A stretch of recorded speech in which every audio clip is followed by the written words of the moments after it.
Vision 2060. Florence. Erokamano Joyce Oyaore nyikwa Ramogi. An iluonga ni Honorable Florence Ouma, an Homa Bay County kae. Ayale County Assembly ma Homa Bay. Koro mana kaka abro kwanyo from kama wakili owegono.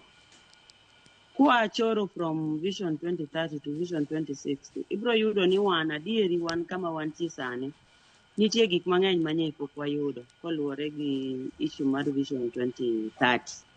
But sane nyaka nyo President William Ruto chak kelo, aneno ka gik moko osechako biro kendo wasechako yudogi. And an ayie ni kopo ni ochore to wadhi mbele gi kaka wan ni, to an gadieri ni wabro achieve gima ber. For example,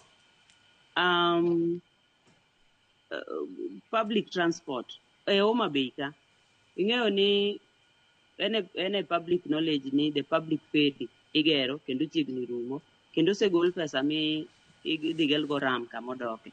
Mano is something that is achievable before 2030.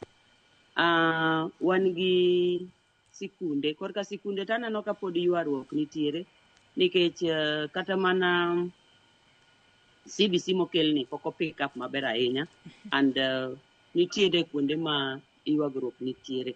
Koro kopo no chore to wabro yudo gine maber. In terms of climate change, environment, nitie gik moko mosechakore matin korwa koni. There are other counties that some of this achiel kuom gigi osebedo achieved. But wan to kumwae kaka Homa Bay County ka wasechako, yore wasechako yudo gi gik makamago. Erokamano. Ilero kanyo makare ahinya kalo ni bende korka kori neno